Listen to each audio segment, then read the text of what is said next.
Halo, selamat siang Bapak Ibu dan teman-teman semuanya, para sahabat Buddhist Fellowship Indonesia. Selamat siang, apa kabar? Salam sehat dan salam sejahtera buat kita semuanya. Saya Leni, Presiden dari Buddhist Fellowship Indonesia, mengucapkan selamat datang dan selamat bergabung di channel YouTube Live-nya Buddhist Fellowship Indonesia. Sebelum kita mendengarkan sharing dari tamu spesial kita, ya, tadi barusan kita ada melihat satu buah video, yaitu video tentang pintu belajar. Pintu belajar dan Buddhist Fellowship Indonesia didirikan oleh founder kami, Ibu Lilian Halim, dan saat ini pintu belajar telah memberikan beasiswa kepada kurang lebih 500 anak-anak Indonesia dari kalangan prasejahtera, mulai dari tingkat PAUD, sekolah dasar, sekolah menengah, tingkat universitas di S1, S2, maupun S3. Dan saat ini sudah ada puluhan anak-anak asuh pintu belajar yang telah lulus sarjana dan saat ini sudah bekerja di masyarakat dan sudah bisa memperbaiki kesejahteraan keluarga mereka.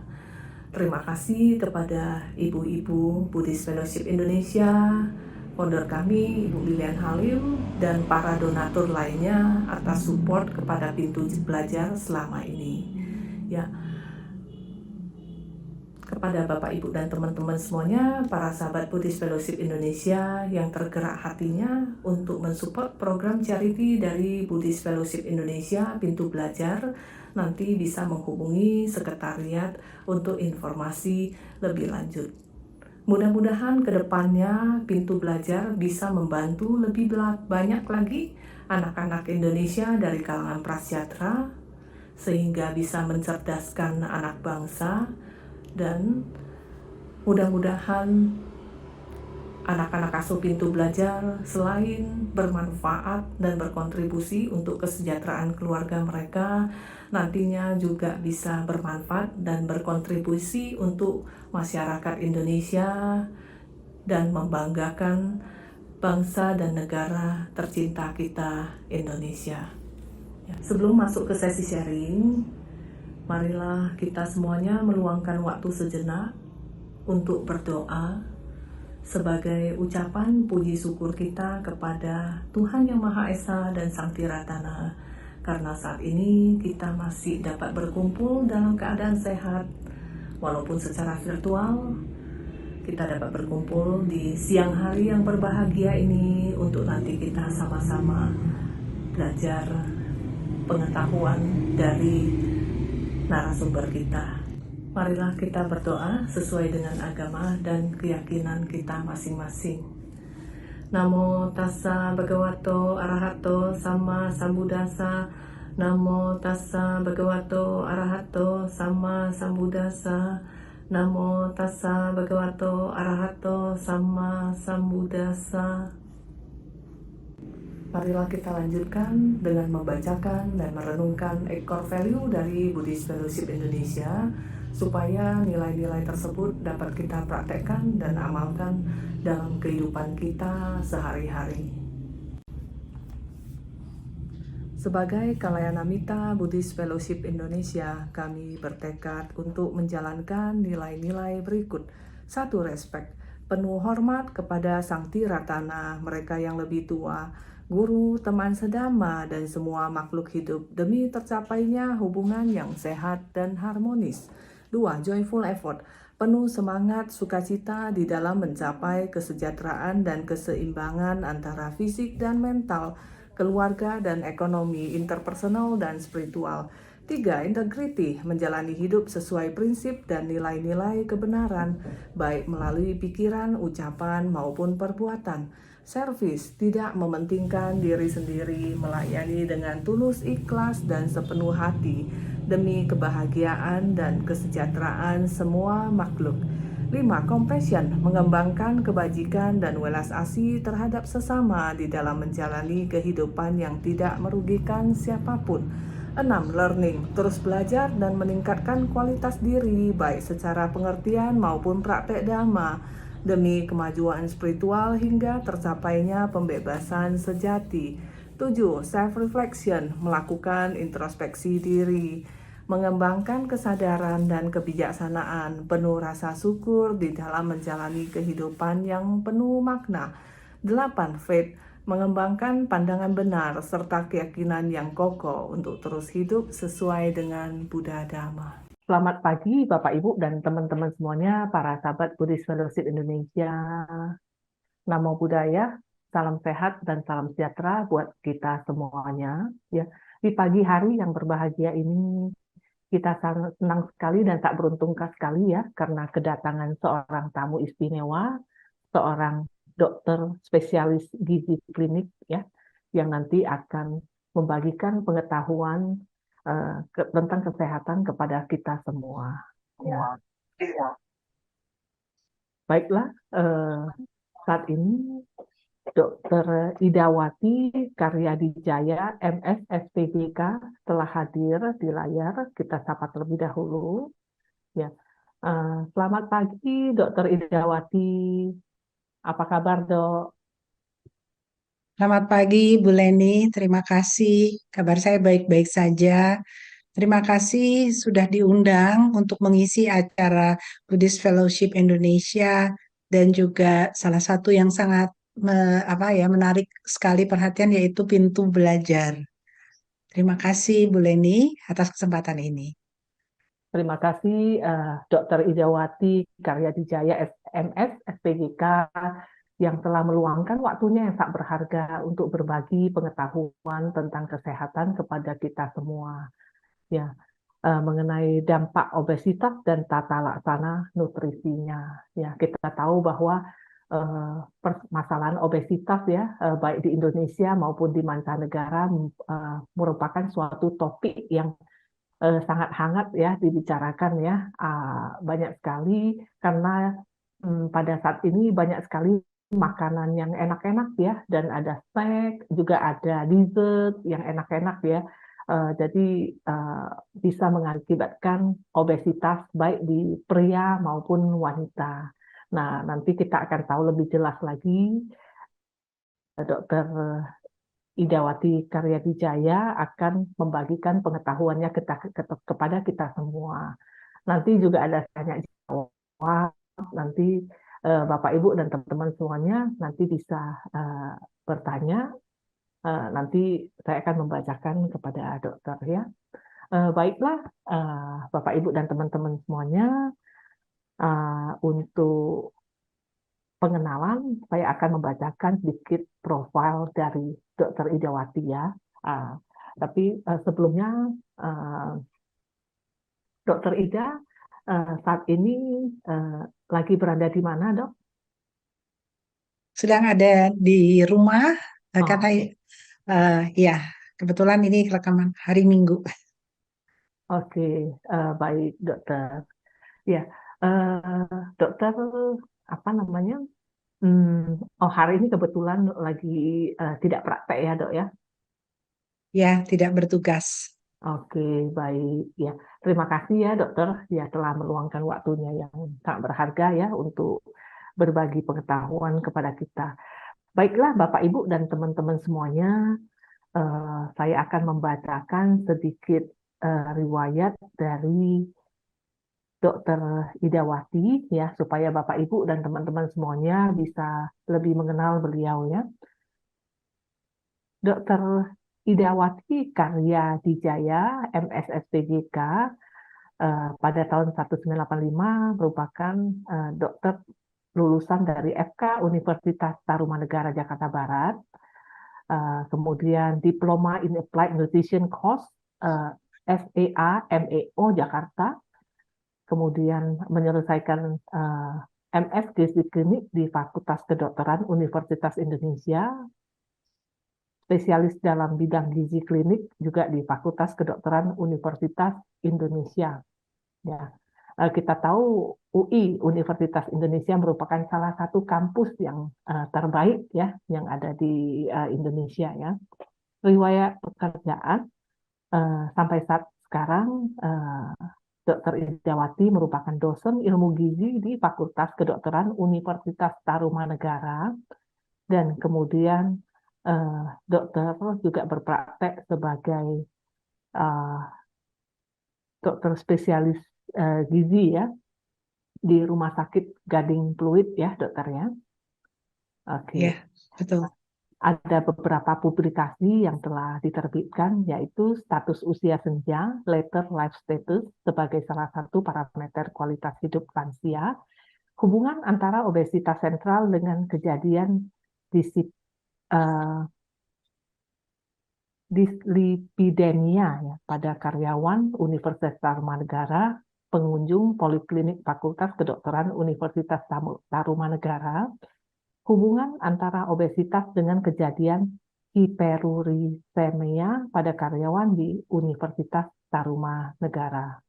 Berikut adalah sekilas tentang riwayat dari Dr. Idawati Karyadijaya, MS SPGK. Ya, terima kasih. Ya, tentu saja Bapak, Ibu, dan teman-teman semuanya sudah sangat ingin mendengarkan sharing dari Dr. Idawati ya tentang dampak obesitas dan tata laksana nutrisinya. Ya, mungkin para Bapak, Ibu, dan teman-teman semuanya di sini, para sahabat Buddhist Fellowship Indonesia, tentu saja pengennya makannya bisa makan macam-macam banyak ya, tapi pengen langsing ya. Nanti kita juga bisa mendengarkan sharing dari beliau ya. Bagaimana mungkin kita bisa mengatur nutrisinya supaya kita bisa tetap kuliner ya, yang bagi yang hobi kuliner, akan tetapi kita bisa tetap badan kita bisa tetap fit ya dan langsing ya. Oke. Baiklah, untuk menghemat waktu, marilah kita dengarkan sharing pengetahuan dari Dr. Idawati tentang dampak obesitas dan tata laksana nutrisinya. Waktu dan tempat kita persilakan, dokter. Terima kasih. Terima kasih Ibu Leni. Yang terkasih Ibu Leni dan ibu-ibu, bapak-bapak semua yang meluangkan waktu untuk mendengarkan sharing saya. Saya izin share screen ya Bu Leni. Jadi mengapa kita harus berpikir bahwa obesitas ini bukanlah masalah kecil, ya, karena memang punya dampak yang sangat besar terhadap kondisi badan seseorang bila dia menderita. Kalau kita katakan dulu obesitas sepertinya cuma status gizi, tapi sekarang obesitas adalah penyakit. Ya, kenapa disebut penyakit? Karena sebenarnya kondisi lemak yang berlebihan di dalam tubuh seseorang yang obes itu akan bikin masalah yang bukan kecil, ya. Bukan saja membuat dampak seseorang tersebut harus makan banyak obat, tetapi juga kondisi badannya akan terjadi inflamasi. Ya, kalau kita ingat inflamasi itu sesuatu yang tidak baik. Jadi bukannya infeksi, tetapi karena pola makan yang jelek, komposisi tubuh yang terlalu banyak lemak, membuat tubuh kita menjadi menderita atau terdapat inflamasi. Nah, ini adalah definisi. Bagaimanakah seseorang bisa dikatakan menderita obesitas? Ya, kriteria yang sekarang masih dipakai adalah kita harus menghitung indeks massa tubuh. Ya, indeks massa tubuh adalah indeks yang diperoleh dengan membagi berat badan kita di dalam kilogram dibagi tinggi badan dalam satuan meter, tapi dikuadratkan. Cara yang paling mudah untuk menghitung adalah misalnya berat badan seseorang 90 kilo, lalu ia tingginya 170 cm, maka dia membagi berat badannya yang 90 itu jadi 90 dibagi 1,7 dibagi lagi 1,7. Ya, seperti itu. Jadi tinggi badannya dalam satuan meter, bukan dalam satuan sentimeter. Nah, kalau kita sudah mendapatkan indeks massa tubuh kita, lalu kita lihat nilai normal itu berkisar antara 18,5 sampai 25, ya, 24,9 katakanlah ya. Jadi 18,5 sampai 24,9. Nah, tapi ini adalah kriteria yang ditetapkan oleh Kemenkes atau Kementerian Kesehatan. Bila seseorang jatuh di bawah 18,5, maka ia akan termasuk kurus, tergolong kurus. Ya, normalnya 18,5 sampai 24,9. Lalu bila seseorang sampai 25, dari 25 sampai dengan 26,9 itu kita katakan berat badan lebih atau overweight, ya. Nah, obesitas ditetapkan dari Kementerian Kesehatan bila lebih dari 27 indeks massa tubuhnya, sama dengan atau lebih dari 27, ya. Namun indeks massa tubuh ini harus dipikirkan bila seseorang tersebut ternyata dia mempunyai kegiatan seperti dia aktif berolahraga, ya, dia fitness sehingga badannya, massa ototnya itu sangat besar, maka ini kadang-kadang kita harus pertimbangkan apakah benar seseorang itu obesitas, ya. Ada ukuran lain nanti yaitu dengan mengukur massa lemak, persen dari massa lemak individu tersebut. Ya, semoga ini bisa membantu. Namun, ini adalah kriteria dari Kemenkes. Ada kriteria lain, yaitu dari WHO untuk orang Asia. Nah, kalau dari WHO untuk orang Asia, mereka menyebutnya underweight bila di bawah 18,5. Nilai normalnya ini batasnya lebih rendah dari yang Kemenkes canangkan, yaitu 18,5 sampai 22,9. Namun setelah itu disebut overweight bila sama dengan atau lebih besar dari 23, lalu menderita resiko untuk menderita obesitas bila 23 sampai 24,9, lalu obesitas grade 1 25 sampai 29,9, obesitas 2 bila indeks massa tubuhnya 30 atau lebih, ya.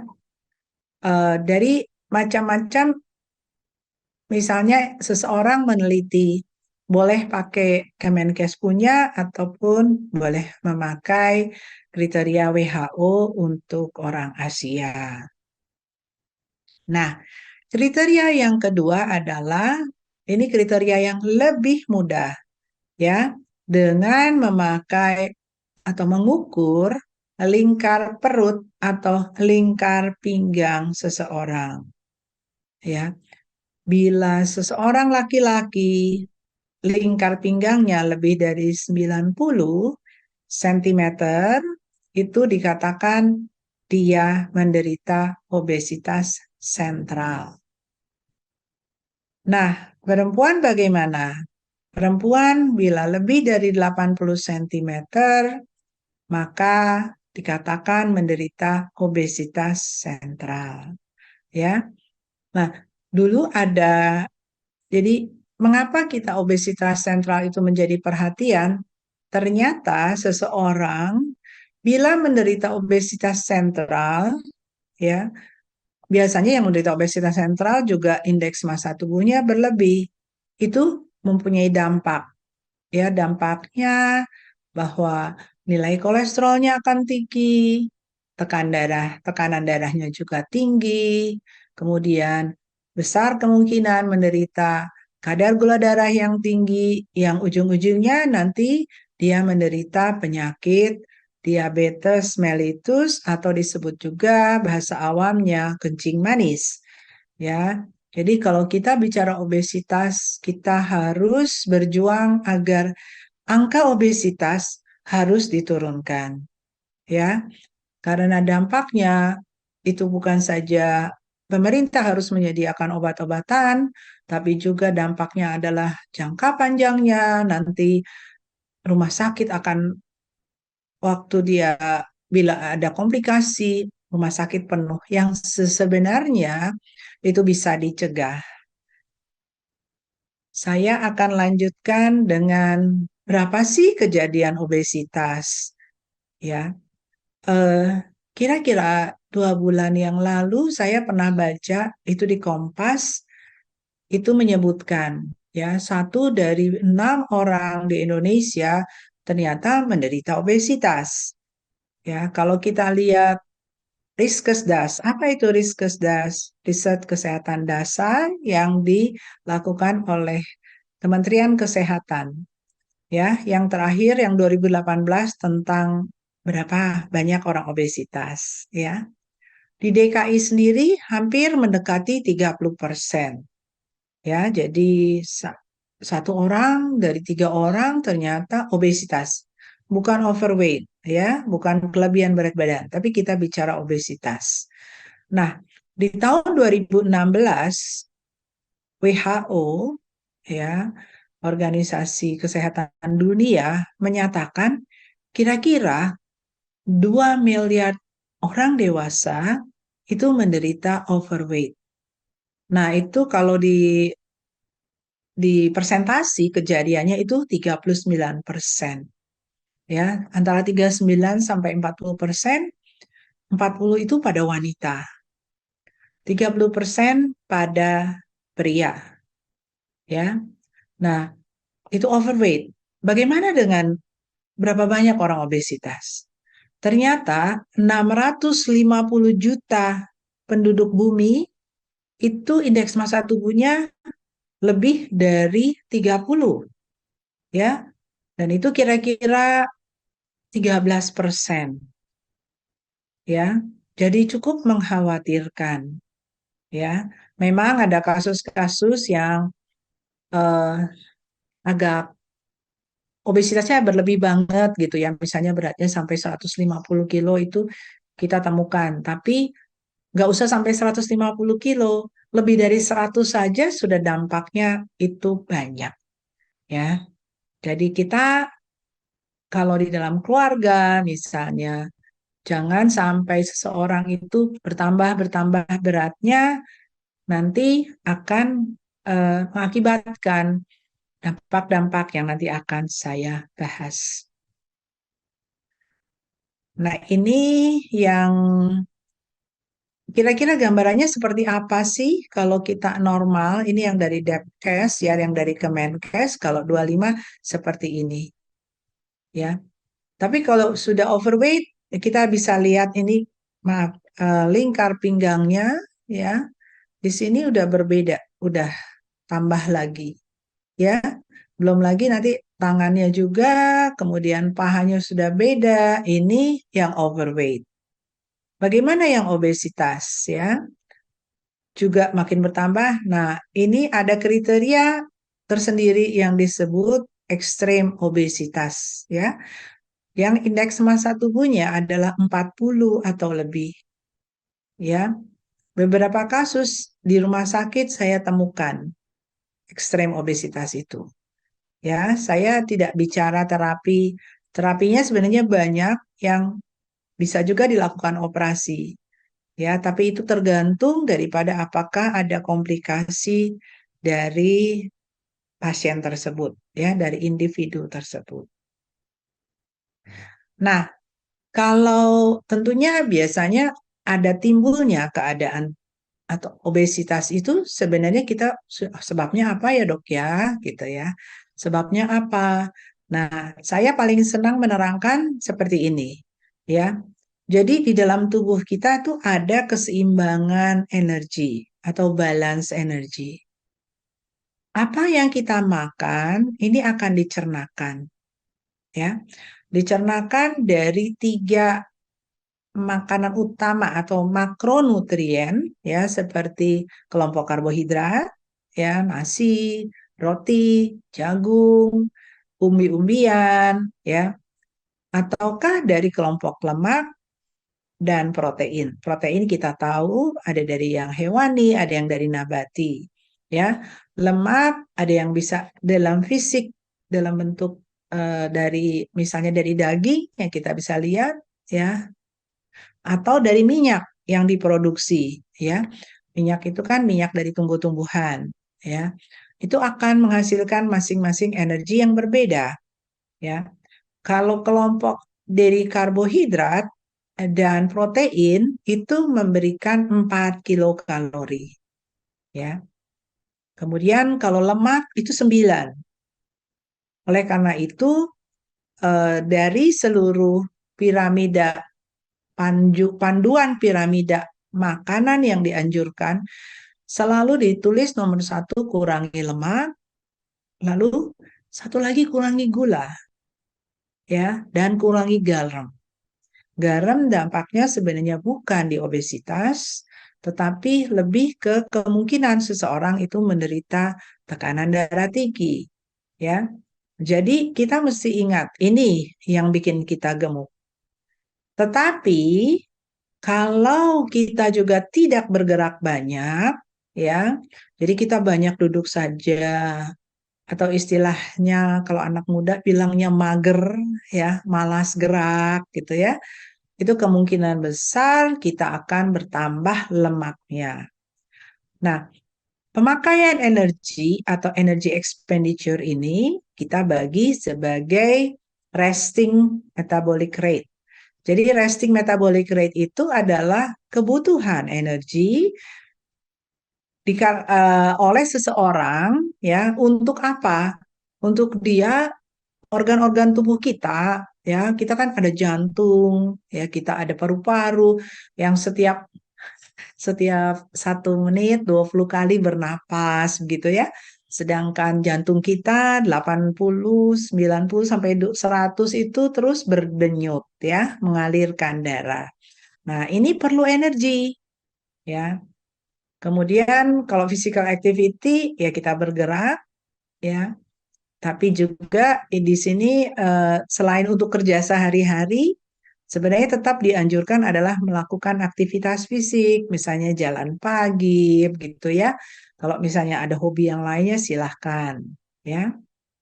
Nah, yang ketiga ini thermogenesis effect of the food. Maksudnya, bila kita makan, ya, dari makanan yang kita makan itu kita perlu ongkos istilahnya dengan tanda petik ya, ongkos untuk mencernakan gitu ya. Nah, ongkos mencernakan paling tinggi adalah biasanya dari kelompok protein ya. Kalau tadi energi yang tinggi itu dari lemak dan minyak, tetapi ongkos energi paling besar kalau tubuh kita makan protein ya. Itu paling tinggi. Tetapi paling rendah yang mana? Kelompok karbohidrat. Kelompok karbohidrat ini sangat efisien. Jadi kalau dimakan mungkin ya sekitar 3 sampai 5% cuma ongkos ongkos mencernakannya. Tetapi kalau protein itu bisa sampai 30% ya. Jadi bagaimana kita mengatur komposisi bahan makanan yang nanti dianjurkan. Namun ada beberapa hal. Ada perhitungan tentang energi yang diperlukan untuk tubuh. Nah, ini kita yang hitung, dokter. Ya, jadi pakai dasar ini sebenarnya kita sebagai dokter gizi akan mendesain menu atau diet untuk masing-masing pasien. Dan mengapa perlu ke dokter gizi? Ada satu hal yang harus hati-hati, ya. Beberapa pasien kita mesti lihat bagaimana fungsi ginjalnya.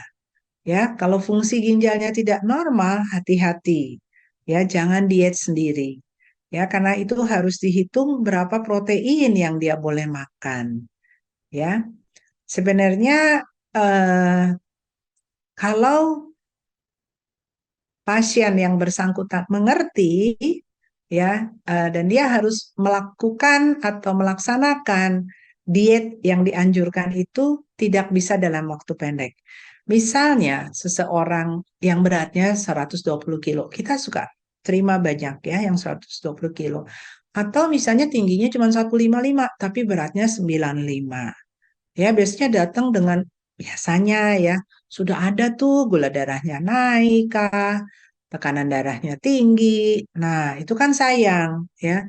Sebenarnya kalau dia merasa ini kok kayaknya berat badan dia naik lagi, naik lagi, naik lagi. Dan terutama mereka yang sudah berusia 40 ke atas. Ya, mengapa? Karena kalau kita makin bertambah usianya, biasanya tuh ada masalah pada hal yang ini, ya. Resting metabolic rate-nya tuh nggak sama waktu muda. Jadi dia kebutuhan untuk tubuhnya sendiri biasanya menjadi lebih rendah, ya. Nanti kalau ngomong gini, misalnya ke dokter, dok, saya kayaknya makannya nggak berubah dok, sama waktu masih muda. Kenapa? Kenapa saya bisa tambah gemuk gitu ya? Ya ini salah satunya. Ini yang kita mesti hitung, ya. Ada hal satu lagi, kalau mengapa itu harus dihitung, jangan sampai salah di dalam bisa turun berat badan, tapi yang kita inginkan adalah komposisi lemaknya yang berkurang, ya, bukan massa ototnya. Massa otot kalau bisa jangan berkurang. Yang kita turunkan adalah massa lemaknya. Ya, karena kalau massa otot berkurang, apalagi kalau orangnya sudah 60 ke atas, itu nggak boleh. Kenapa? Karena takutnya massa ototnya kurang, dia jadi mudah jatuh. Ya, karena massa otot yang berkurang. Nah, bagaimana dari masing-masing komponen bahan makanan tersebut ya. Yang pertama tentunya jumlah total, ini sebabnya ya. Sebabnya kenapa seseorang ya. Jumlahnya memang banyak ya. Seringkali orang itu kalau berwisata ya, ikut tur gitu ya. Ada yang ikut tur memang capek ya. Kalau capek ya mungkin energi expenditure-nya pasti naik gitu ya. Tapi yang masalah sebentar, wah makanannya yang kayak gini lagi gitu ya. Ini kita lihat coba komposisinya ya. Ini adalah karbohidrat yang digoreng ya. Ini biasanya mengandung asam lemak jenuh yang tinggi ya. Asam lemak trans juga nanti saya terangkan lagi. Ini yang bikin masalah ini ya. Jadi seorang gampang sekali gemuk. Coba lihat kita porsinya, karbohidratnya ini rotinya cukup besar, ya. Dagingnya kita nggak tahu, ya. Dagingnya jangan-jangan daging yang berlemak, ya. Jadi selain jumlahnya berlebih, kualitas makanan seperti ini tidak baik. Belum lagi ini minumnya. Kalau minumnya ada gulanya, ya, itu wah tambah berat lagi. Ya, jadi kita tidak bicara hanya kuantitas, tapi bagaimana kualitas makanan yang dikonsumsi oleh seseorang. Ya, saya lanjutkan.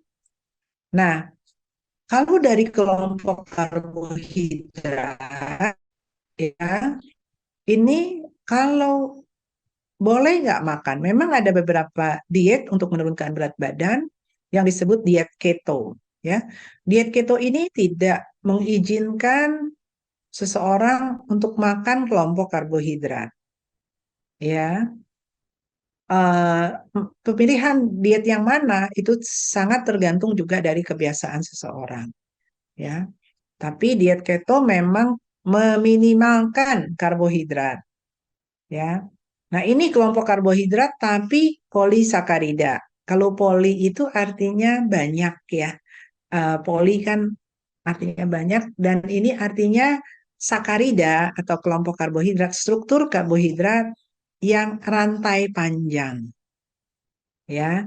Jadi kelompok nasi ya. Jadi kalau dari bahasa eh, makanan itu biasanya kita sebut makanan pokok ya.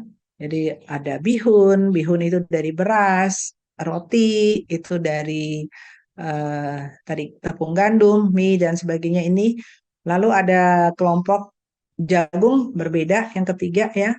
Lalu kalau ini dari umbi-umbian. Ya, ini masih polisakarida ya. Ini biasanya kalau kami akan bertanya kepada pasien kebiasaannya itu bagaimana. Kalau bisa tentunya kita cut ya, bukan kalau bisa sebaiknya di cut. Ya, nanti kita akan berikan nasihat bagaimana walaupun di cut dia tidak terlalu kelaparan ya. Nah, ini yang harus dihindari, yang tidak boleh sama sekali kalau mau turun berat badannya ya. Jadi kelompok yang dikatakan disakarida itu kelompok rantai pendek. Kalau tadi polisakarida, rantai karbonnya panjang ya. Tubuh punya enzim amilase memotong-motong gitu ya. Nah, kalau kelompok ini yang paling gampang ada apa sih? Kalau kita bilang makanannya terasa manis, sudah pastilah itu gulanya tinggi. Boleh dimakan nggak? Tidak, ya, dihindari. Ya, biasanya kalau pasiennya masih muda, gitu ya, suka nawar-nawar nih, dok, seminggu sekali boleh enggak? Ya, saya bilang kamu mau langsing apa tidak? Kalau mau langsing, ya mesti disiplin, lebih baik tidak. Mengapa kelompok ini kita tidak izinkan untuk dikonsumsi? Karena kalau dikonsumsi, ya dia mudah sekali meningkatkan gula darah di dalam tubuh. Walaupun belum diabetes, ya itu akan keluar hormon insulin di dalam tubuh. Akibatnya apa? Proses yang kita inginkan adalah pemecahan lemak yang ada di dalam cadangan tubuh untuk dipecahkan. Nah, kalau makannya ada gulanya, biasanya nggak akan terbantu.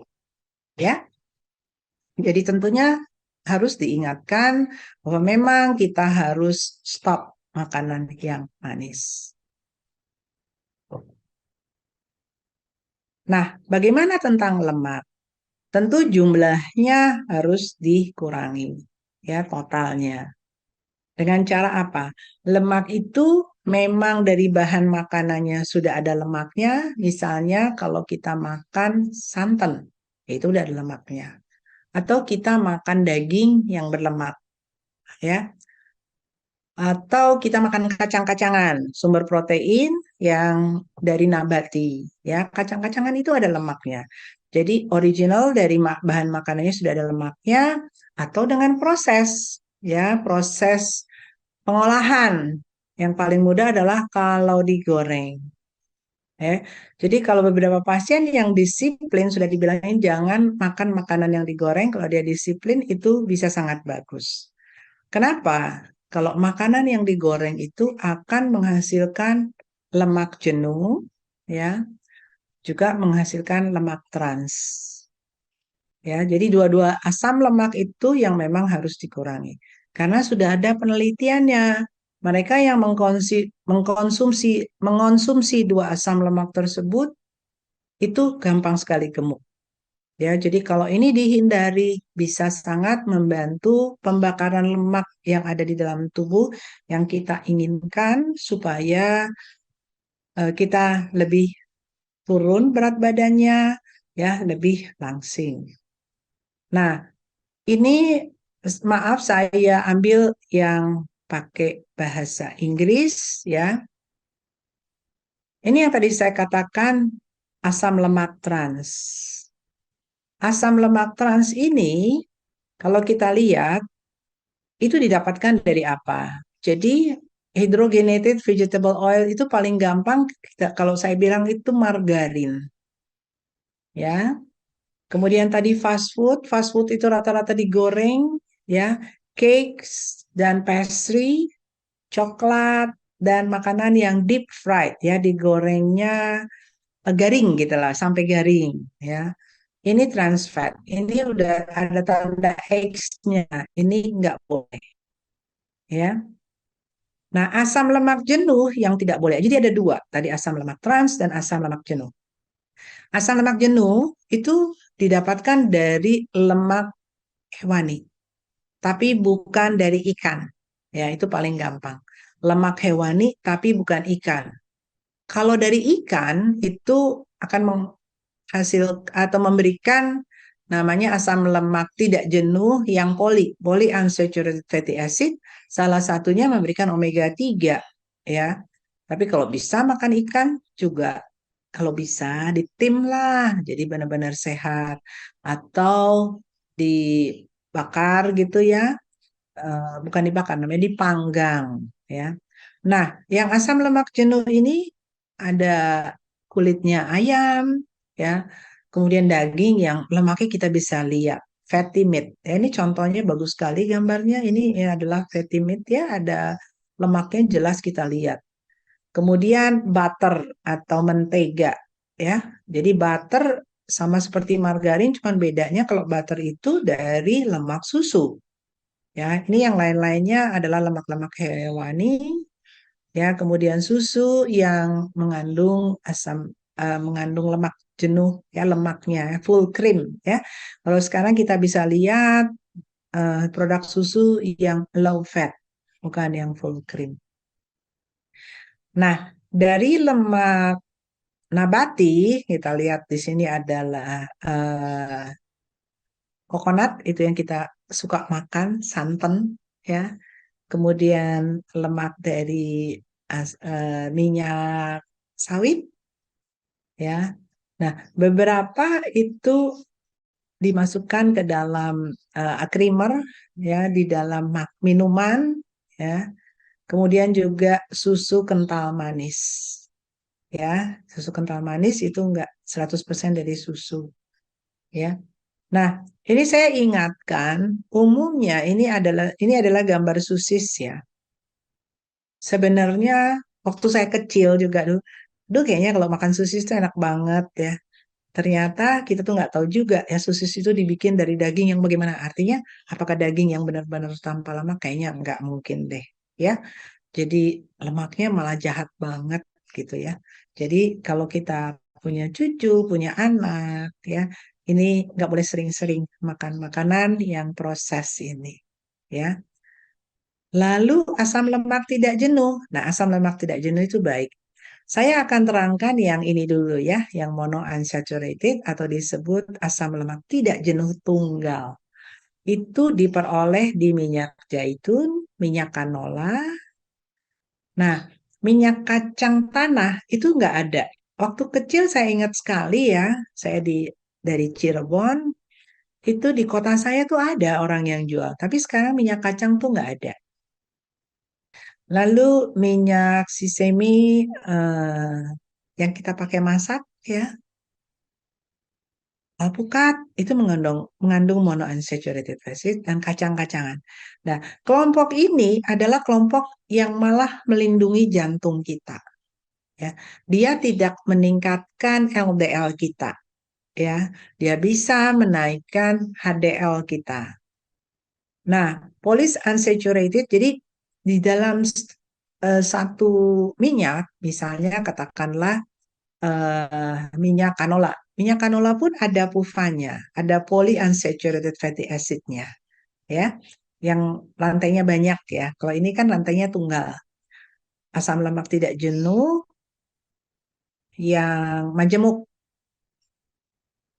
Jadi sumbernya terutama dari minyak jagung, minyak biji bunga matahari, ya, minyak kedelai, kacang-kacangan, seed, maksudnya seed itu biji-bijian ya.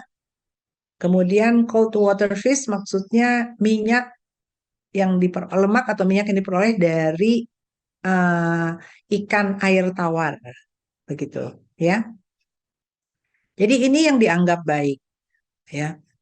Kalau bapak-bapak dan ibu-ibu ingat akan hal ini dan bisa mengerti, sebenarnya panduan tentang lemak untuk menurunkan berat badan itu sama seperti kita kalau mau nurunin kolesterol, ya. Tapi tentu nanti ada tambahan lainnya. Jadi mungkin kalau ada kesempatan nanti di lain kali khusus untuk kolesterol. Tapi eh, pada prinsipnya adalah macam dari jenis asam lemak yang dikonsumsi untuk menurunkan berat badan itu sama untuk menurunkan kolesterol juga ya. Jadi yang jahat adalah asam lemak trans dan asam lemak jenuh.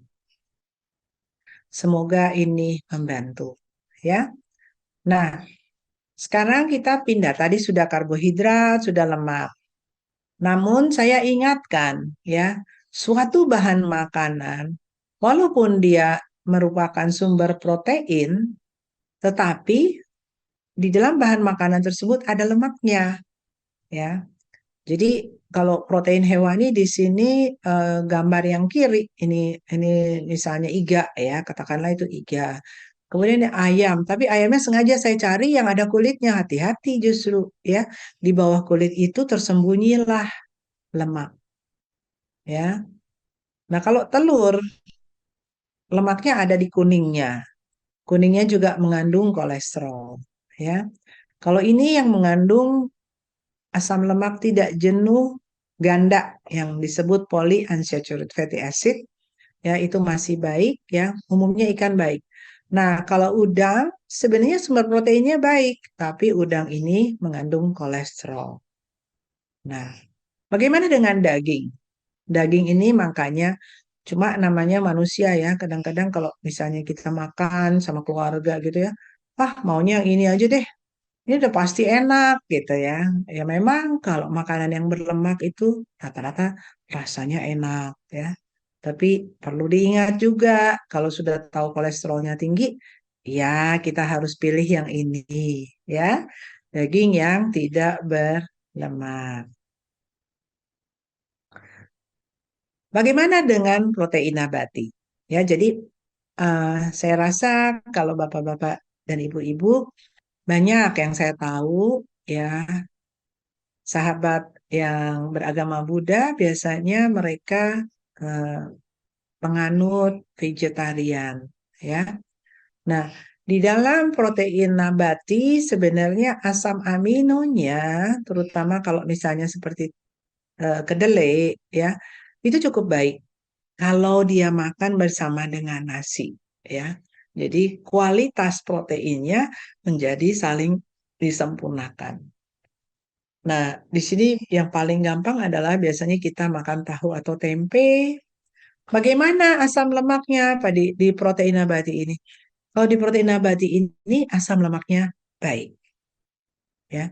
Malah dia mengandung suatu struktur disebut fitosterol yang bisa mencegah ya. Jadi kalau misalnya bukan yang vegan, dia makan dengan katakanlah dia makan dengan daging sapi ya atau jeroan misalnya, itu yang jahat banget maksudnya untuk kolesterolnya ya.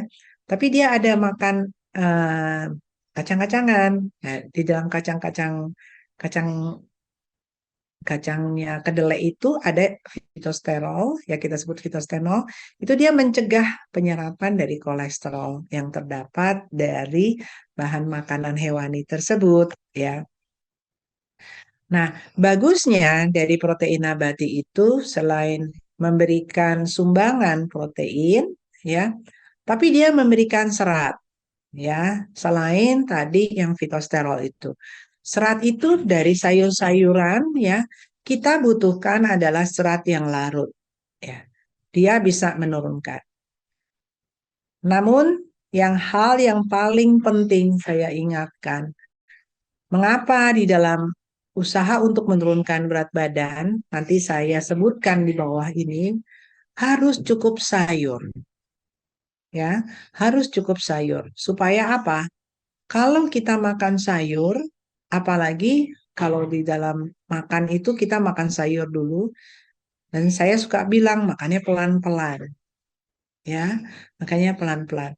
Nah, masuk ke dalam lambung kita itu mengisi lambung kita, sehingga nanti sisa waktu untuk makan nasinya, aduh kayaknya kok udah kenyang gitu, ya.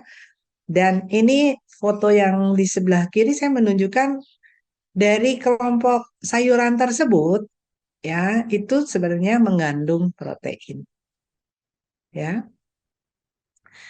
Cuma mesti diingat dari kelompok sayuran juga jangan yang mengandung karbohidrat. Nah, kalau kayak ini nih, kalau jagung kan kita makan sayur asam tuh ada jagungnya juga ya. Nah, ini nggak boleh banyak-banyak karena dia mengandung karbohidrat ya. Jadi dibalance protein hewani dengan protein nabati. Karena apalagi kalau ada dari sayur-sayuran, dia mengandung serat yang cukup baik ya, yang bisa membantu kalau sampai orang yang kegemukan itu juga kencing manis kah atau kolesterolnya tinggi kah gitu ya. Bagaimana dengan buah? Buah harus cukup porsinya. Tapi carilah buah yang tidak manis. Nah, kalau bapak-bapak dan ibu-ibu lihat di sini, saya sengaja taruh nih yang kiri-kiri ini yang ya ini boleh dibilang kalorinya nggak terlalu banyak. Namun kalau ini kalau terlalu manis juga nggak boleh ya. Tapi kalau stroberi sama jeruk ini nggak lah, nggak memberikan apa fruktosa yang terlalu tinggi. Nah, kalau ini kelompok yang manis di-cut ya, buahnya di-cut. Oh ya, satu lagi yang saya ingatkan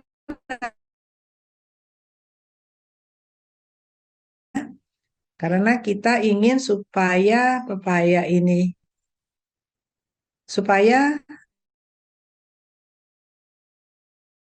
yang lainnya karena dia lebih mudah seseorang untuk ke belakang buang air besar.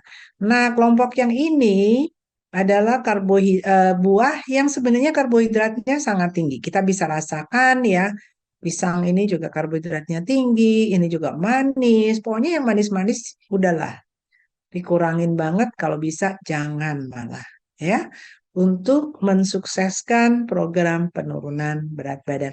Nah, ini ditaruh di tengah kenapa? Buah alpukat sebenarnya memang buah ya, tetapi apa yang dia berikan pada kita sebenarnya lemak. Ya, dia tidak mengandung karbohidrat. Dia mengandung lemak. Lemaknya tadi yang ada monounsaturated fatty acid atau asam lemak tidak jenuh tunggal yang sehat untuk pembuluh darah kita. Nah, peran sayur tadi saya katakan ya. Peran sayur itu setiap kali makan sebisanya bapak-bapak, ibu-ibu tuh harus ada satu mangkok. Ini kalau ditanya mangkoknya mangkok ya mangkok yang kecil tapi bukan kecil sekali ya. Kalau kita paling gampang saya kalau kita misalnya makan di Chinese restaurant itu kan ada mangkok yang untuk nasi. Nah, kira-kira tuh sayurnya harus gitu gitu loh ya. Jadi pagi, siang, malam mesti ada satu mangkok. Nah, itu yang saya bilang makannya pelan-pelan. Kunyahlah dengan baik. Kalau bapak-bapak dan ibu-ibu tidak memasukkan sayur di dalam menu, itu membuat ibu-ibu otomatis akhirnya makan nasinya banyak. Tapi kalau selalu ada sayur, nasinya kan harus dikurangi.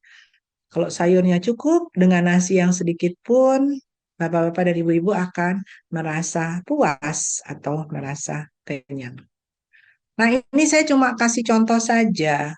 Ini saya bikin urutannya ceritanya kan kadang-kadang kita makan pagi gitu ya, mau makan di luar. Kalau saya hari Sabtu atau hari Minggu eh, dengan keluarga gitu ya.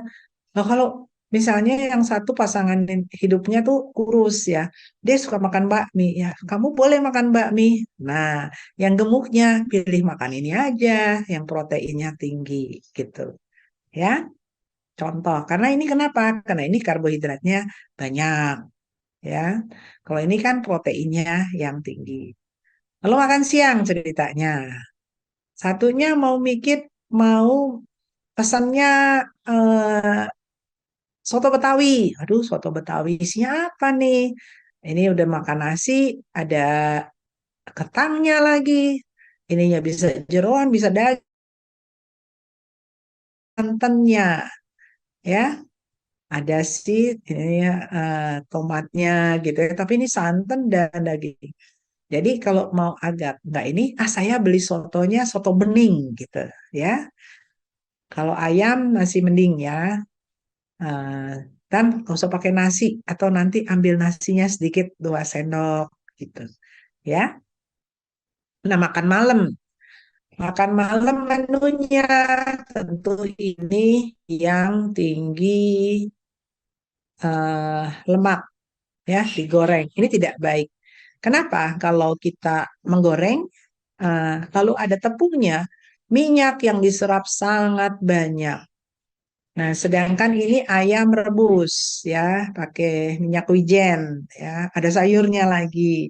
Tentu ini adalah pilihan lebih sehat daripada ayam goreng tepung.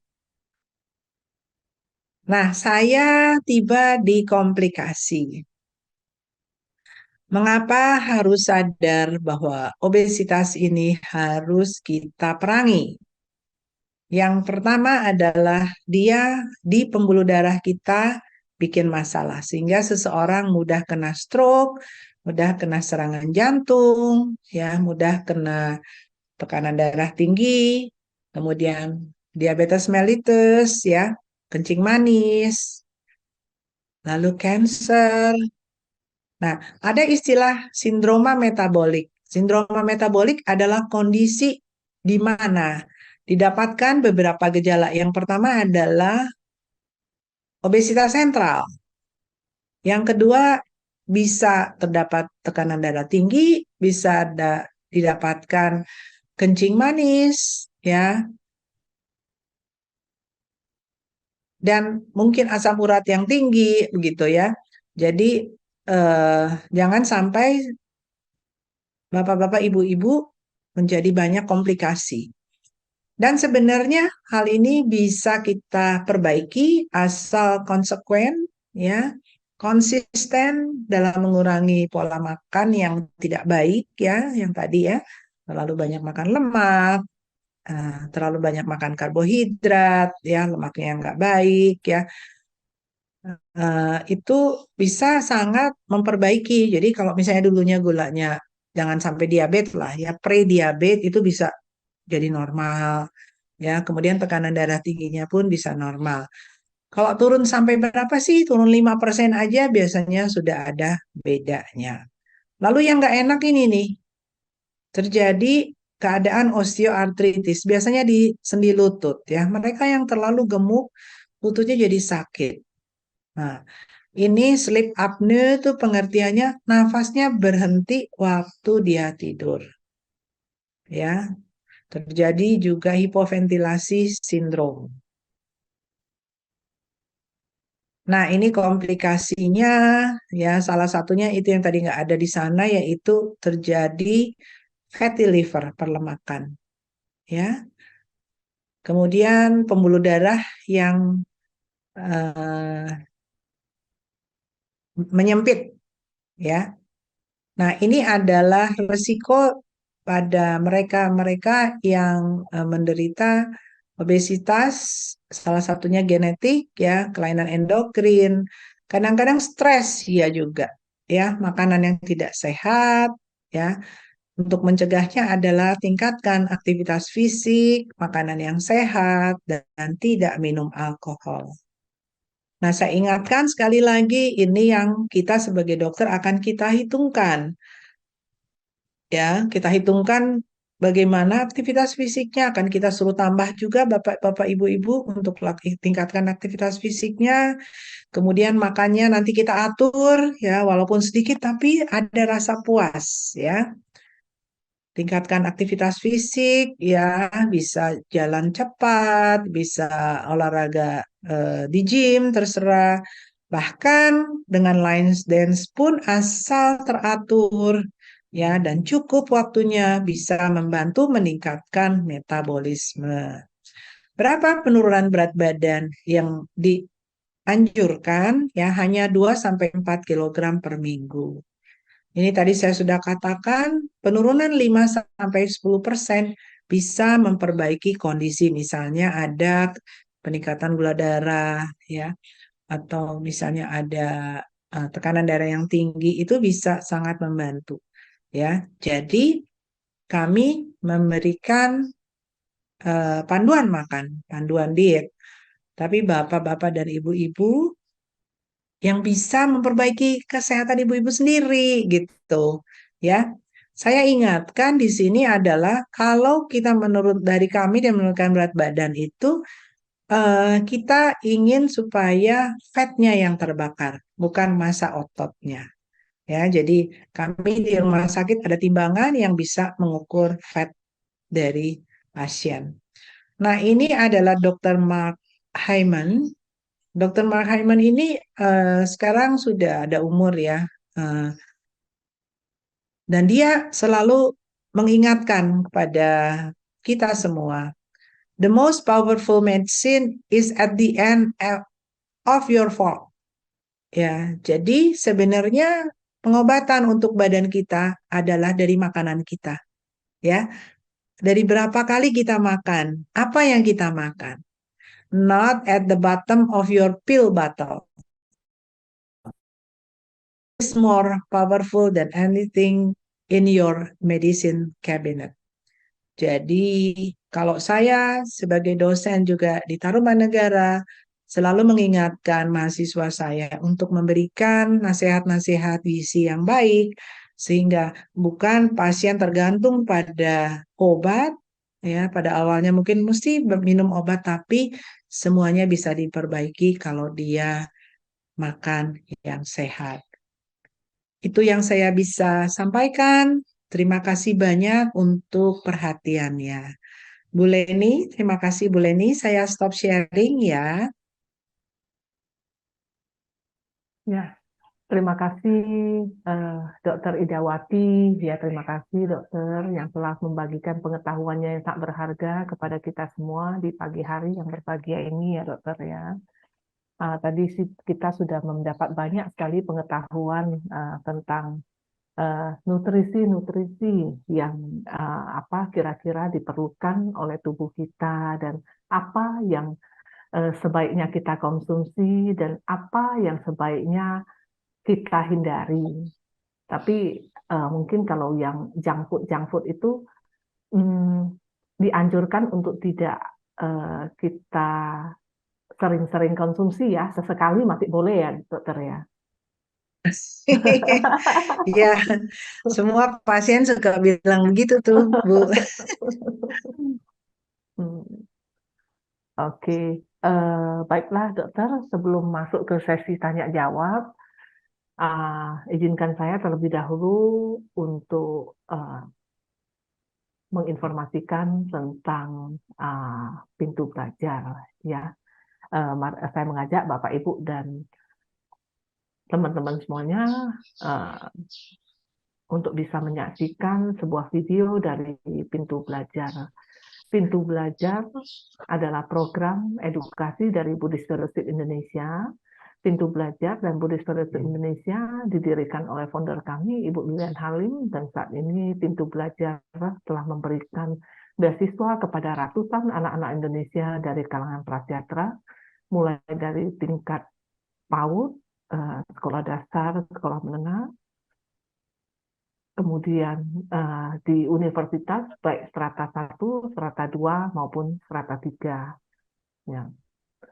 Dan ini adalah sebuah video pintu belajar yang menggambarkan tentang seorang anak asuh pintu belajar yang berada di Singkawang, Kalimantan Barat. Marilah saya mengajak Bapak Ibu dan teman-teman semuanya untuk menyaksikan terlebih dahulu sebuah video dari pintu belajar. Terima kasih.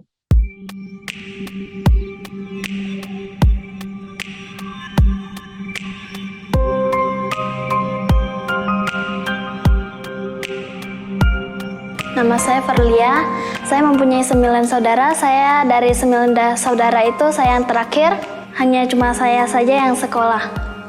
Di rumah saya punya satu kakak perempuan yang kerja menjaga toko sepatu, dan juga ada papa sama mama. Mama kerja di sawah, papa pergi masak ke tempat orang lain.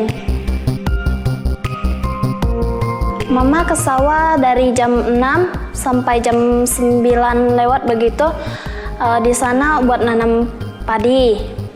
Itu yang kedua kalinya dari jam 2 lewat sampai jam 5. Mama pergi ke sana buat lihat airnya udah masuk ke sawah atau belum. Juga biasa mama di sana nanam padi juga cabut rumput yang di sawah.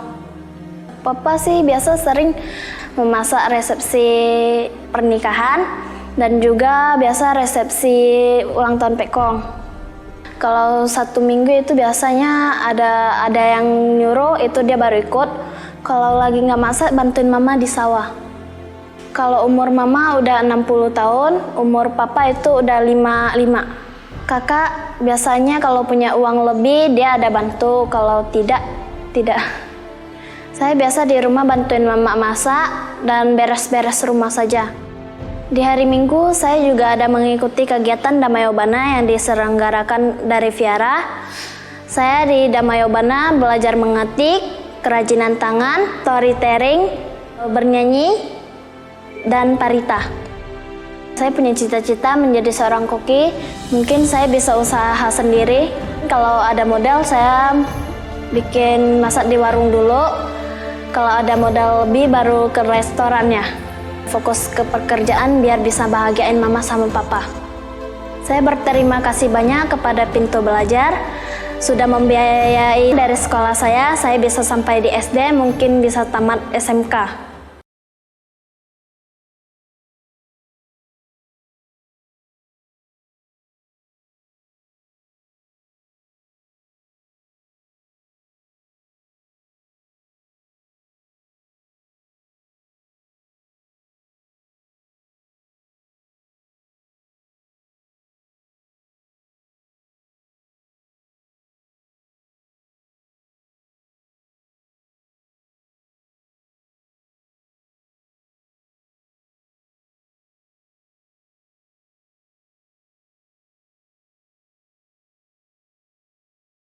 Terima kasih Bapak Ibu dan teman-teman semuanya yang telah menyaksikan sebuah video dari Pintu Belajar.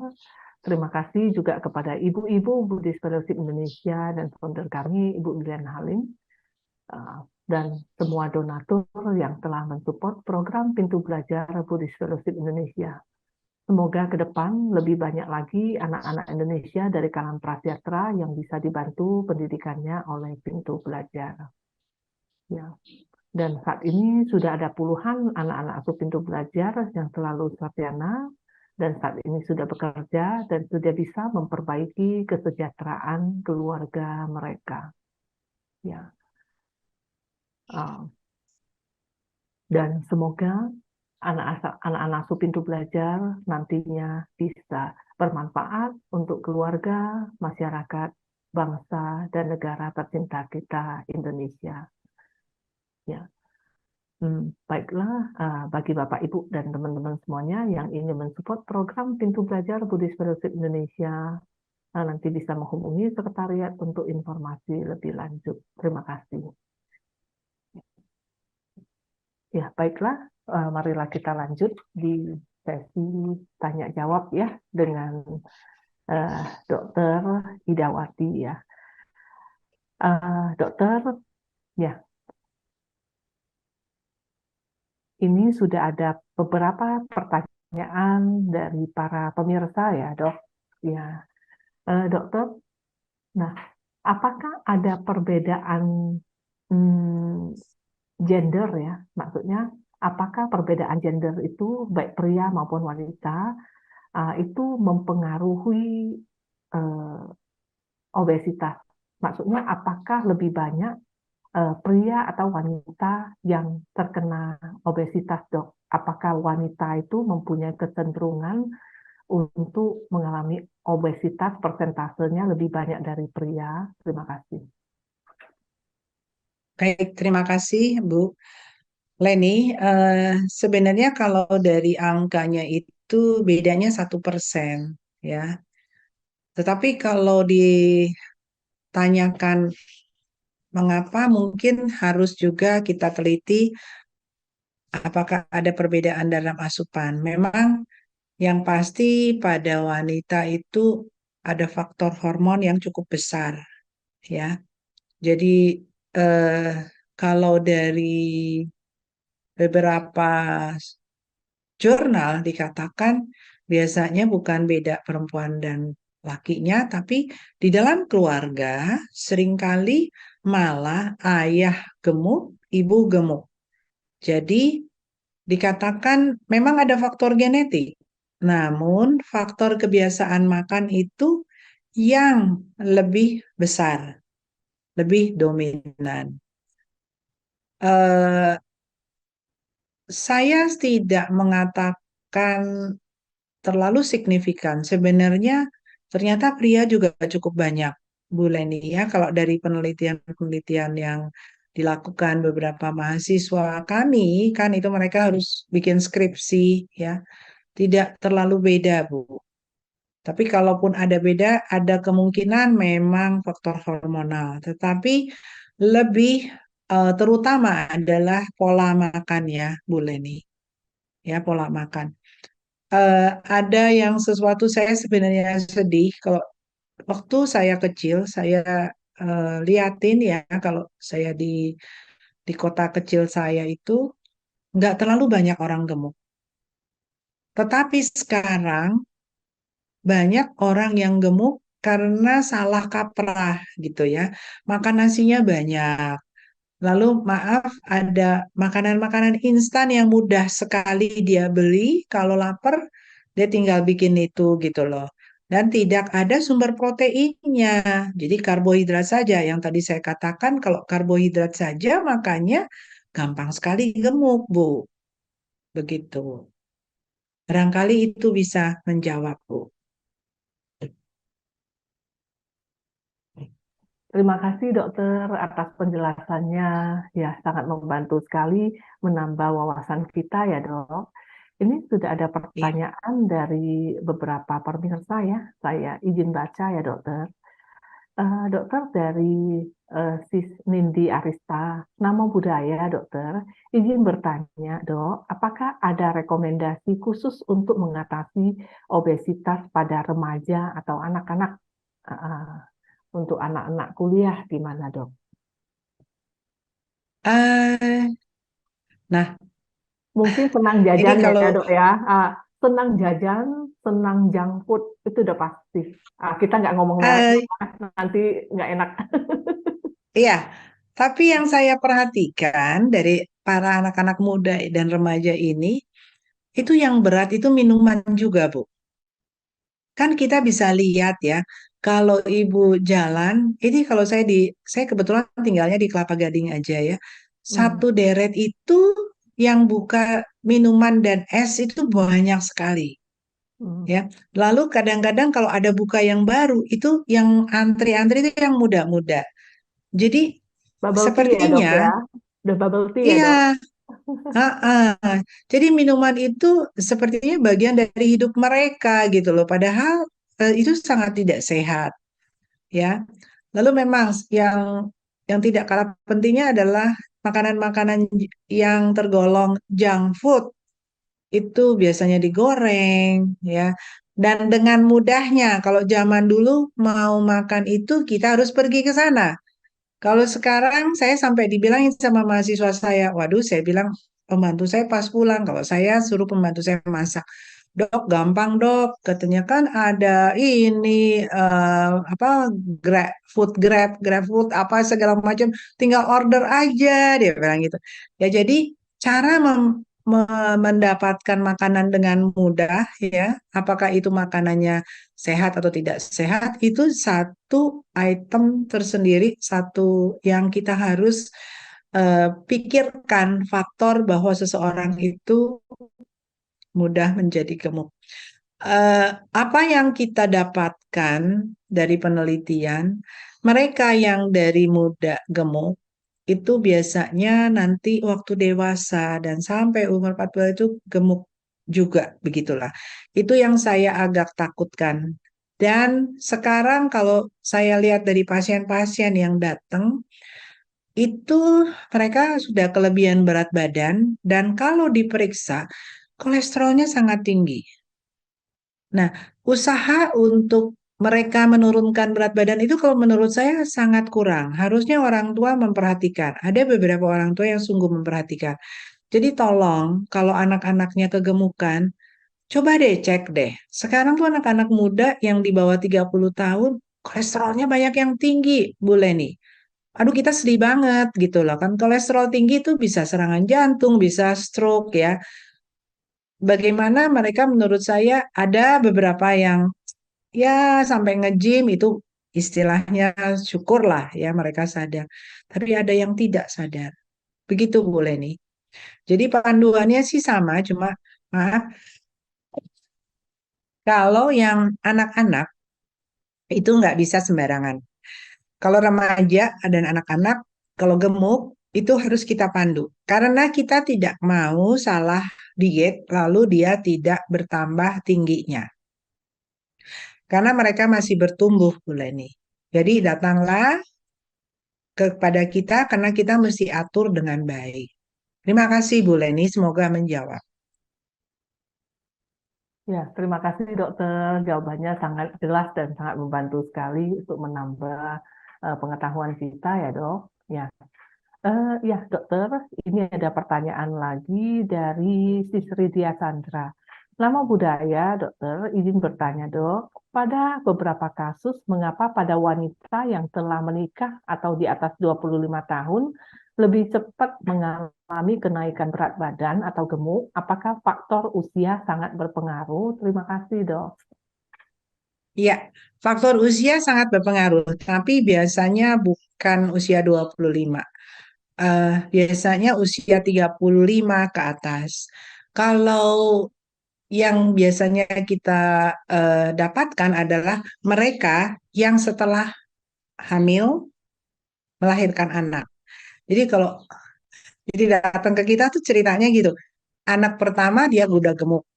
Anaknya lahir yang pertama dia belum turun berat badan, udah hamil lagi yang kedua. Tambah lagi beratnya. Jadi ada faktor-faktor seperti itu yang kalau tidak disiplin sekali memang harus hati-hati. Ya. Kalau dengan bertambahnya usia sebenarnya pasti karena metabolisme pada orang yang usianya di atas 40 itu beda sama usia 20-25.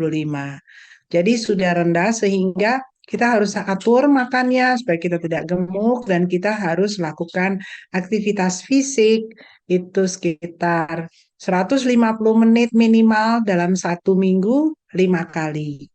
Dan harus konsisten. Kalau mereka yang melakukan itu biasanya masih bisa menjaga berat badannya. Begitu Bu Leni.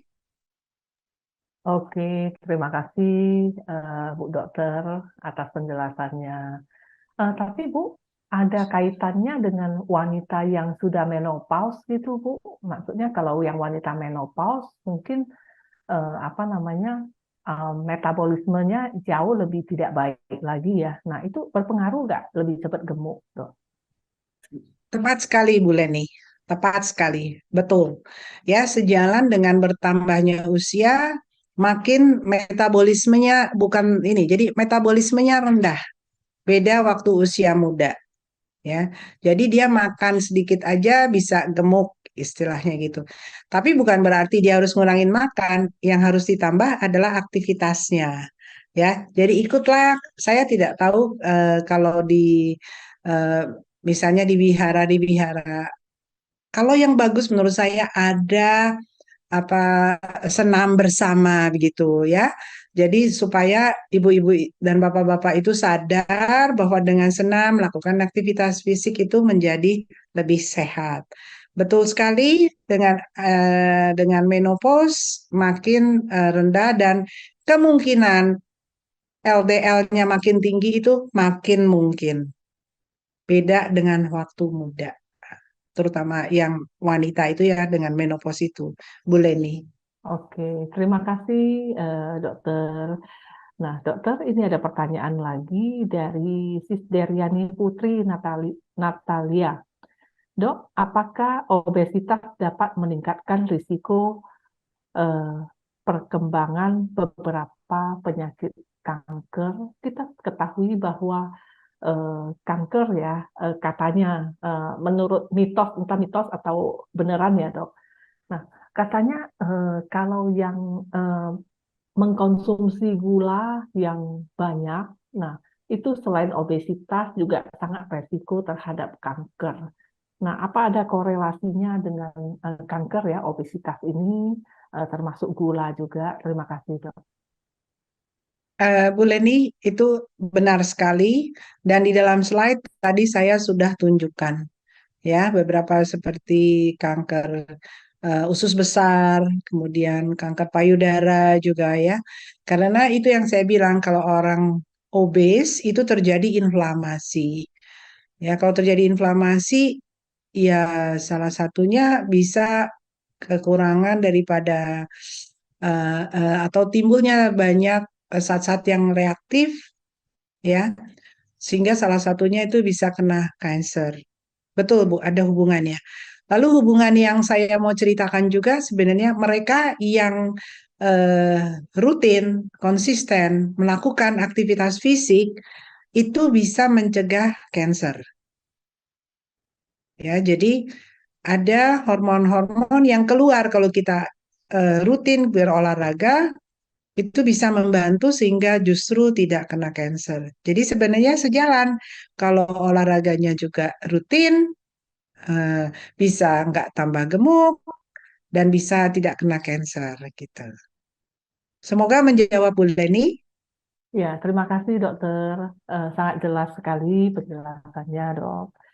Eh, Dokter, ini ada pertanyaan lagi dari si skema. Dokter, ada anak remaja yang terkena obesitas dan dia sekali makan sampai 3 piring sekali makan ya.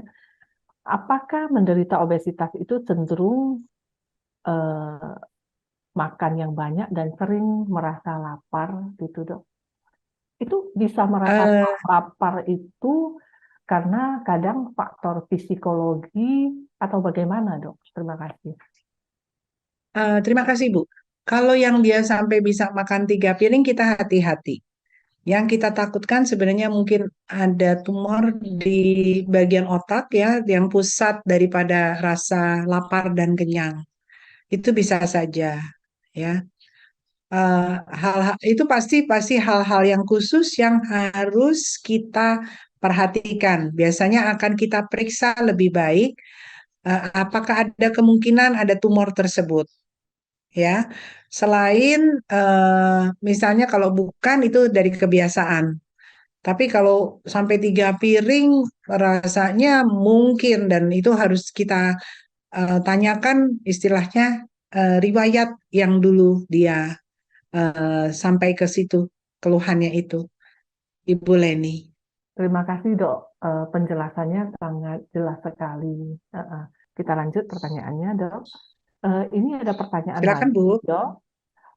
Dokter, jika pada bayi yang berusia 3 bulan, terapi tubuhnya tidak bisa mencerna nutrisi disebabkan karena apa ya dok? Dan bagaimana cara mengatasinya? Bayi yang berusia 3 bulan.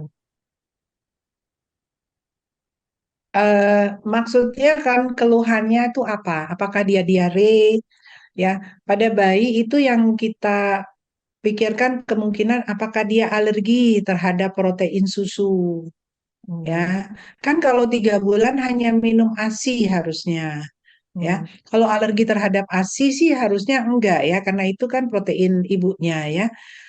Biasanya yang kita takutkan ada ASI-nya tidak keluar, lalu minum susu sapi, nah itu bisa alergi. Lalu hmm, yang kedua adalah apakah dia terjadi laktosa intolerance. hmm, Ya, intoleransi laktosa itu jadi tidak memproduksi laktase, enzim yang untuk mencernakan laktosa. Jadi kalau dibilang dia bermasalah, biasanya ada diare dan tidak naik berat badannya. Mungkin harus diperiksa lebih lanjut, itu dipegang sama dokter anak yang khusus untuk saluran cerna, Bu Leni. hmm. Ada Oke, dua kemungkinan hal seperti itu, begitu. oke, baik. Terima kasih, Bu Dokter. Nah, eh, Dokter, ini ada pertanyaan lagi dari Bro Arya Bodi. Dokter, apakah diet menggunakan obat-obatan dianjurkan dalam kesehatan? Mungkin kan, Terima kasih. hmm, Pertanyaannya bagus sekali. Di dalam panduan guideline ya, apakah itu dari negara-negara Amerika Serikat atau Eropa, itu Hmm. ada pemakaian obat. Jadi, tetapi ada batasan-batasan, ya, misalnya ada indeks massa tubuh yang berlebih, kemudian apakah ada penyakit komorbid atau komplikasi yang tadi saya sebut. Jadi itu boleh digunakan kalau eh, ada hal-hal itu. Saya tidak bisa terangkan di sini karena itu bagian dari dokter ya. Jadi ada itu boleh, tetapi panduan diet atau makanannya itu tetap jalan ya. Jadi obatnya ada, tapi tidak berarti bebas terus makannya tidak. Jadi panduan daripada makannya, dietnya itu tetap dijalankan. Obatnya boleh-boleh nih, itu ada memang panduannya, ada guideline-nya. Hmm. Semoga menjawab. Oke. Terima kasih dokter. Dokter, kalau misalnya yang pakai pengobatan alternatif gitu, misalnya minum teh green tea atau apa gitu ya, herbal gitu ya, hmm, atau minum minuman fiber gitu ya. Nah, itu membantu nggak sih dokter dalam proses detox sehingga mungkin tubuh kita yang apa ada zat-zat yang kurang baik itu dikeluarkan sehingga badan kita bisa lebih langsing dan lebih sehat. Thank you, Dok. Boleh, Bu. Boleh saja. Hmm. Green tea itu naikin metabolisme. Green Hmm. tea tapi tidak bisa detox. Tapi kalau suplemen yang fiber itu bisa membantu detox. Hmm. Tetapi sebenarnya kalau panduan makannya benar itu udah bisa detox. Boleh saja. Jadi Hmm. sayang kalau memang mau serius menurunkan berat badan, tentunya kan yang baik adalah dihitung berapa energinya, kemudian berapa proteinnya, berapa lemaknya, itu lebih menyempurnakan. Bagi dua yang Ibu tanya itu, dua hal itu tanya sih boleh-boleh saja. Itu sejalan dengan ininya gitu ya, dengan sejalan dengan terapi kita, Bu Leni. Hmm. Oke, terima kasih Bu Dokter atas penjelasannya. Nah, ini ada pertanyaan lagi, Dok. Selamat siang, Dokter. Apakah fruktosa bisa menyebabkan hati berlemak? Terima kasih, Dokter. Iya, jadi pada kasus-kasus yang obesitas, Hmm. itu yang kita takutkan adalah juga terjadi perlemakan di hati, ya, kasus obesitas. Nah, kalau pertanyaannya fruktosa, kan kita nggak mungkin makan fruktosa saja, Hmm. ya. Fruktosa itu kita dapatkan bukan dari buah saja. Nah, ini yang saya bilang, tadi minuman-minuman yang saya sebutkan yang manis, itu bukan dari gula pasir, Bu. Itu dari high fructose syrup. Jadi sirup itu dibikin untuk memberikan rasa manis. Dan itu dari fruktosa. Ya, kalau dikonsumsi berlebih tentunya akan membuat perlemakan hati. Hmm. Begitu, Bu. Oke, ya.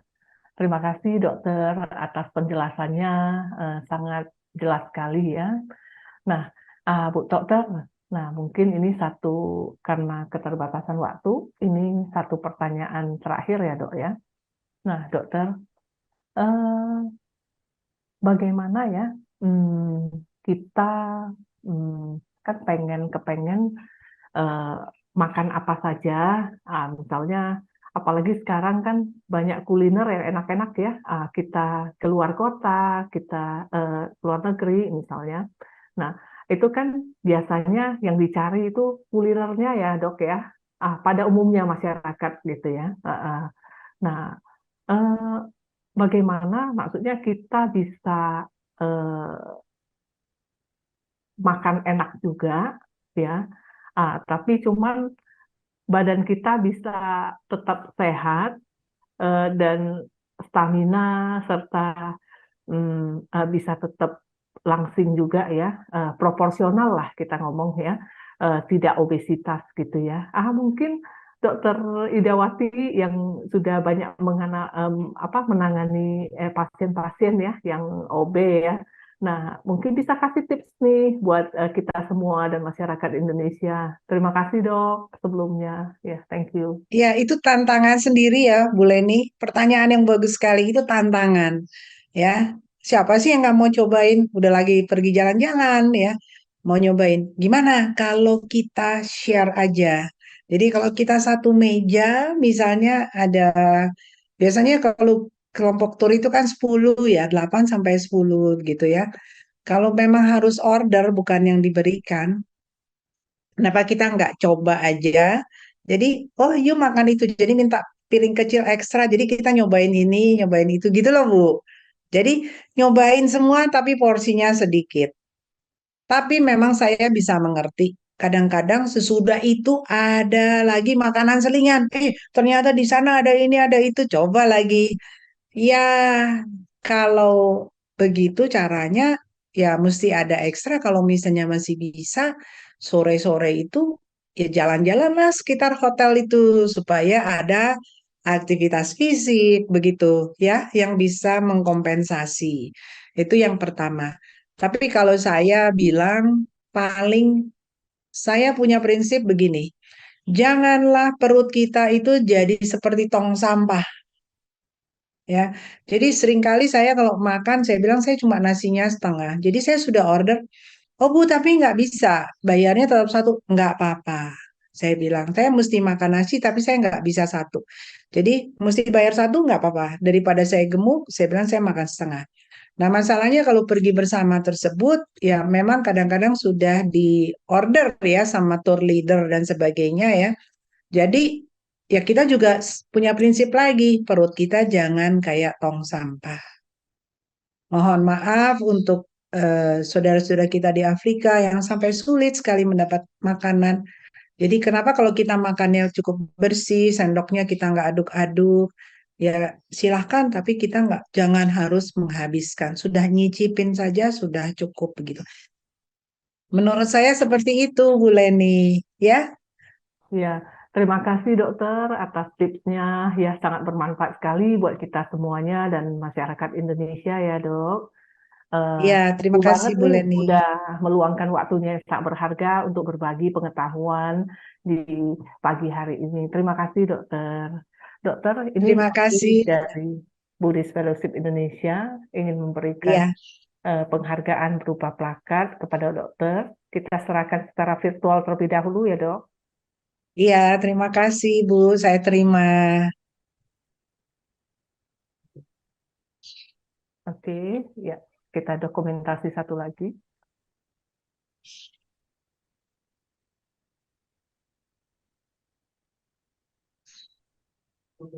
Oke, ya.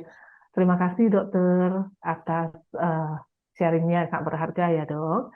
Untuk Ya, melengkapi eh, untuk closing statement ya, untuk melengkapi sesi sharing pada hari ini, mungkin dokter bisa memberikan pesan-pesan singkat kepada para sahabat Buddhist Fellowship Indonesia, teman-teman semua dan masyarakat Indonesia terkait topik kita pada hari ini, dampak obesitas dan tata laksana nutrisinya, supaya apa yang menjadi perbincangan kita 1,5 jam ini baik bisa Bu Leni. terap. Ya, terima kasih. Terima kasih.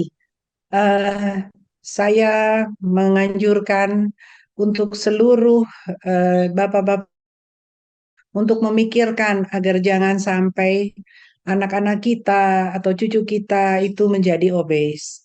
Ya, jadi di mana mulainya? Di rumah. Di rumah harus selalu makan secukupnya, ya, selalu ada sayur, selalu ada buah. Dan kalau mulai kelihatan anak atau cucu kelihatan gemuk, harus mulai dipandu untuk mengurangi minuman manis, kemudian sayur, dan kalau bisa mereka masih bertumbuh, pergilah ke dokter gizi. Ya, karena perginya cuma sekali tapi mendapatkan hal-hal yang sangat perlu untuk eh, hidup dia di masa yang akan datang.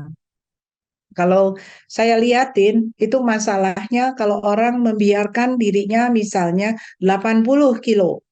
Didiamin aja terus 90 kilo. Sampai nanti akhirnya 110 kilo. Nah, keluarlah. Kalau begitu 80 kilo kayaknya memang nggak mau turun, datanglah pada kami. Ya, supaya tahu, karena kita harus menghitung kebutuhan proteinnya dan sebagainya.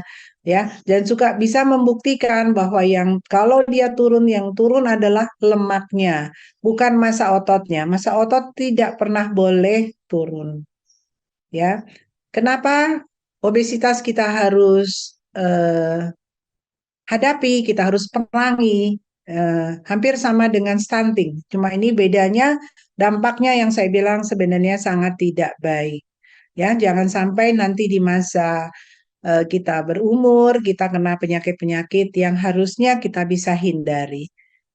Itu semoga Bu Leni bisa membantu untuk menyemangati semua ibu-ibu bapak untuk tetap sehat.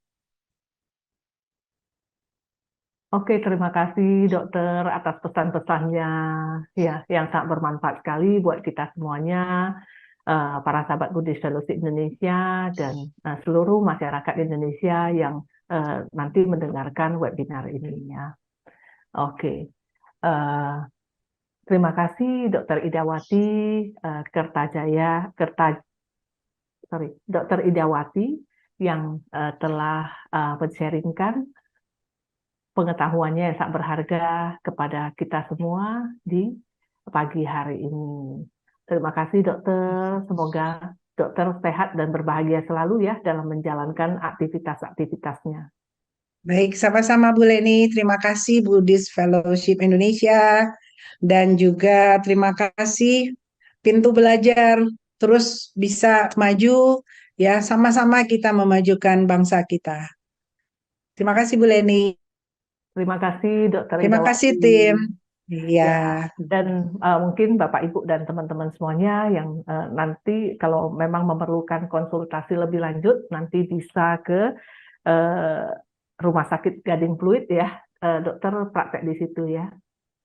Iya, betul Bu Leni. Ya, oke. Terima kasih Dokter Idawati. Terima kasih Bapak Ibu dan teman-teman semuanya, para sahabat Buddhist Fellowship Indonesia. Ya, sampai ketemu lagi di channel YouTube live-nya Buddhist Fellowship Indonesia di kesempatan berikutnya. Dan semoga sharing ini bisa membawa manfaat dan berkah buat para sahabat Buddhist Fellowship Indonesia dan seluruh masyarakat Indonesia. Terima kasih semuanya. Bye-bye.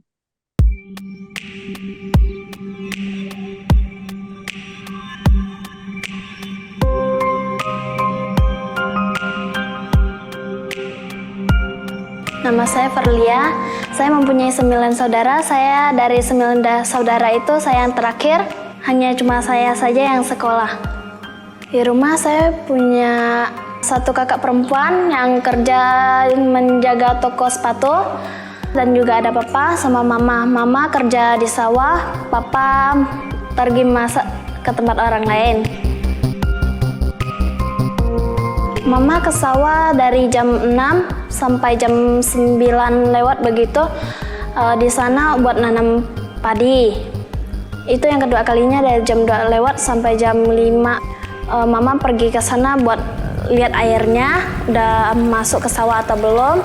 Juga biasa mama di sana nanam padi juga, cabut rumput yang di sawah. Papa sih biasa sering memasak resepsi pernikahan dan juga biasa resepsi ulang tahun Pekong.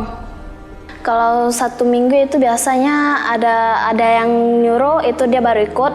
Kalau lagi nggak masak, bantuin mama di sawah. Kalau umur mama udah 60 tahun, umur papa itu udah 55. Kakak biasanya kalau punya uang lebih dia ada bantu, kalau tidak. Saya biasa di rumah bantuin mama masak dan beres-beres rumah saja. Di hari Minggu saya juga ada mengikuti kegiatan Damayobana yang diselenggarakan dari Viara.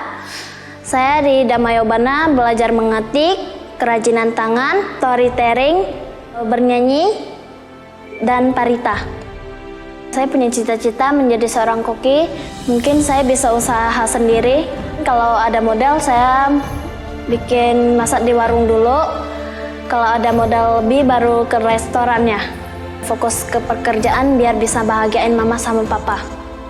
Saya berterima kasih banyak kepada Pintu Belajar sudah membiayai dari sekolah saya bisa sampai di SD, mungkin bisa tamat SMK.